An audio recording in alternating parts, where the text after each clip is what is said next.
Israeli company NSO group के शक्तिशाली spyware Pegasus पर विवाद लगातार जारी है। फ्रांस की संस्था फॉरबिडन स्टोरीज और मानवाधिकार मूल्य एमनेस्टी इंटरनेशनल ने मिलकर खुलासा किया है कि इजरायली कंपनी के स्पाईवेयर पेगासस के जरिए दुनिया भर की सरकारें, पत्रकारों, मानवाधिकार कार्यकर्ताओं, नेताओं और यहां तक कि नेताओं के रिश्तेदारों की जासूसी करा रही है। इस संबंध में लीक हुए नंबरों की एक लिस्ट भी दुनिया भर के कई मीडिया संगठनों के साथ साझा की गई है। हालांकि इजरायली मीडिया आउटलेट कैलक्लिस्ट की रिपोर्ट के अनुसार एमनेस्टी इंटरनेशनल ने एक नए बयान में दावा किया है कि उन्होंने कभी नहीं कहा कि फोन नंबरों की हाल ही में लीक हुई लिस्ट विशेष रूप से एनएसओ ग्रुप के पेगासस स्पाईवेयर द्वारा टारगेट किए गए नंबरों की थी। रिपोर्ट के बारे में साइबर सुरक्षा पत्रकार किम जेटर ने ट्वीट में कहा, एमनेस्टी इंटरनेशनल ने कभी भी इस लिस्ट को एनएसओ पेगासस स्पाईवेयर लिस्ट के रूप में प्रस्तुत नहीं किया है। दुनिया के कुछ मीडिया ने ऐसा किया होगा। ये लिस्ट कंपनी के ग्राहकों के हितों की सूचक है।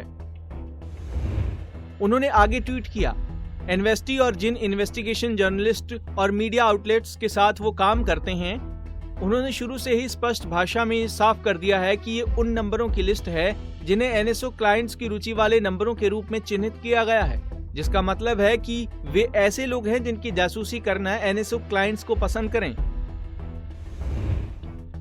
लिस्ट में ऐसे लोग शामिल हैं जिनकी एनएसओ क्लाइंट्स आमतौर पर जासूसी करने में रुचि रखें, लेकिन ये विशेष रूप से उन लोगों की लिस्ट नहीं है जिनकी जासूसी की गई थी। हालांकि लिस्ट में लोगों के एक बहुत छोटे समूह की जासूसी वास्तव में की जा रही थी।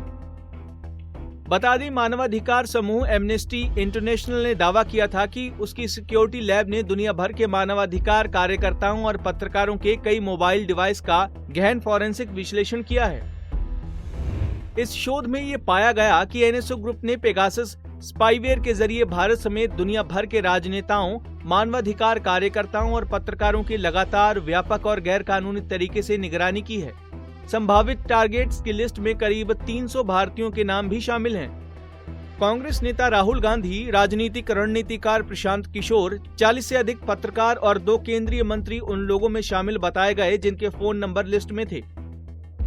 जासूसी के इन दावों के बीच इजरायली कंपनी एनएसओ ग्रुप ने साफ कह दिया है कि फॉरबिडन स्टोरीज ने जो 50,000 नंबरों का डेटा हासिल किया है वो उनका है ही नहीं। एनएसओ ग्रुप का कहना है कि सॉफ्टवेयर केवल सरकारों को बेचा गया था, गैर सरकारी क्लाइंट्स को नहीं। खबरों के मुताबिक इसके साथ ही ग्रुप ने ऐसी रिपोर्ट्स छापने पर मानहानि का मुकदमा दायर करने की धमकी भी दी। एनएसओ की प्रवक्ता एरिएला बेन ने कहा, ये एनएसओ की लिस्ट नहीं है और ना ही कभी थी। ये मनगढ़ंत जानकारी है। ये एनएसओ के क्लाइंट्स के टारगेट्स या संभावित टारगेट्स की लिस्ट नहीं है। ये सब निराधार है। आपको बता दें कि केंद्र सरकार ने भी पेगासस के जरिए पत्रकारों और एक्टिविस्टों की जासूसी कराने की खबरों को तथ्य से परे बताया है और अपनी सफाई में ऐसी किसी भी कथित हैकिंग में शामिल होने से इनकार किया है। बयान में कहा गया है कि विशिष्ट व्यक्तियों की निगरानी के सरकार पर लगे आरोप बेबुनियाद हैं और इनमें कोई सच्चाई नहीं है। हमसे जुड़े रहने के लिए हमारे YouTube चैनल को सब्सक्राइब करें और नई वीडियो की नोटिफिकेशन के लिए बेल आइकॉन को दबाएं। अगर आप ये वीडियो Facebook पर देख रहे हैं तो लाइक जरूर करें और ज्यादा से ज्यादा शेयर करें। धन्यवाद।